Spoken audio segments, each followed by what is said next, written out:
अल्लाह की सबसे पहली नाफरमानी अर्श पर हुई। वो नाफरमानी शैतान मरदूद ने की।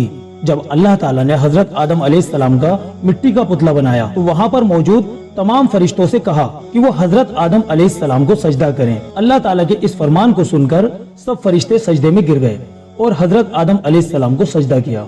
लेकिन इब्लीस यानी शैतान ने हजरत आदम अलैहिस्सलाम को सजदा करने से इनकार कर दिया। अल्लाह ताला ने उससे मालूम किया कि तूने मेरे इस हुक्म को पूरा क्यों नहीं किया, किस चीज ने तुझे आदम को सजदा करने से रोक दिया। तो शैतान ने कहा, या अल्लाह, तूने आदम को मिट्टी से पैदा किया है और मुझे आग से पैदा किया है, जबकि मिट्टी की खासियत है कि जब उसको ऊपर से फेंको तो वो नीचे की तरफ आकर गिर जाती है, और आग की खासियत है कि जब उसको जलाया जाए तो वो ऊपर को आसमान की तरफ जाती है। तो इस एतबार से मैं आदम से अफजल और बरतर यानी बड़ा हुआ और आदम मुझसे कमतर हुए, तो भला मैं कैसे अपने से अदना और कमतर को सजदा कर सकता हूँ। लिहाजा शैतान ने हजरत आदम अलैहिस्सलाम को सजदा करने से इनकार कर दिया। नाज़रीन, आपको बताना चाहेंगे कि ये अब तक की अल्लाह ताला की सबसे पहली नाफरमानी थी जो अर्श पर की गई थी। इससे पहले तक किसी ने अल्लाह पाक की नाफरमानी नहीं की थी।